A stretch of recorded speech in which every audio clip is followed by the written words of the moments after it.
சிங்கப்பெண் அதிரடிப்படையா இல்ல டம்மி போலீஸா? இன்னைக்கு அப்படிதாங்க இருக்கு. உங்க அண்ணன் பேர்ல மட்டும்தான் வட சுடுறாரு, ஆனா அந்த பவருக்கு எதுவுமே இல்லை அப்படிங்கிறது இன்னைக்கு தெரிஞ்சிருக்கு. அதாவது சிங்கப்பெண் அதிரடிப்படைன்னு ஒன்று உருவாக்கின விஜய், அதாவது ஏற்கனவே காவலர்கள் சட்ட யூனிஃபார்மை மட்டும் மாற்றி சிங்கப்பெண் அதிரடிப்படை, சரி ரைட்டு, இப்படி மாத்தினவங்களுக்கு என்னடா தகுதி இருக்கு, இவங்களுக்கு என்ன பண்ணுவாங்க அப்படின்னா ரவுண்ட்ஸ் போவாங்க. எங்கேயாவது பெண்களுக்கு எதிரான குற்றங்கள் நடந்ததுன்னா அவர்களை பிடித்து காவல் நிலையத்தில் ஒப்படைக்கணுமா? நல்லா இருக்கா? எங்கேயாவது ரவுண்ட்ஸ் போகிற இடத்துல பிரச்சனை நடந்தா அங்கே தப்பு பண்ணுறவர்களை பிடித்து கொண்டு வந்து காவல் நிலையத்தில் மட்டும்தான் ஒப்படைக்க முடியும்.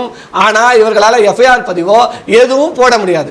ரெண்டாவது, ஒரு இடத்துல பிரச்சனை நடக்குது, ஒரு பெண்ணுக்கு எதிரான அநீதி நடக்குது, இல்லை ஒரு பாலியல் தொந்தரவு நடக்குதுன்னா அங்கே போய் கைது பண்ணும் போது அங்கே பிரச்சனைகள் ஏற்பட்டா, கைகலப்பு உருவானா அவர்கள்ட்ட ஏதாவது ஆயுதங்கள் கொடுக்கப்பட்டிருக்கானா? லத்தி உட்பட எந்த ஆயுதமும் கிடையாது.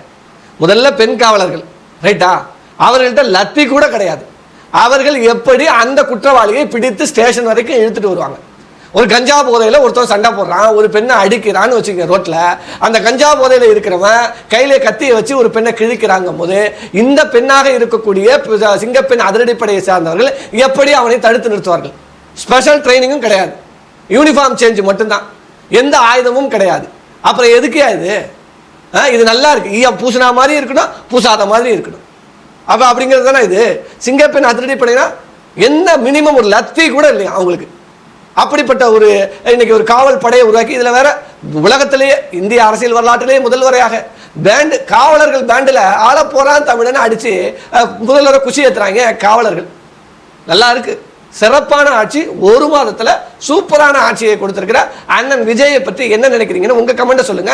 இந்த சிங்கப்பெண் அதிரடிப்படை எப்படிப்பட்ட படைங்கிறத நீங்களே சொல்லுங்க மக்களே.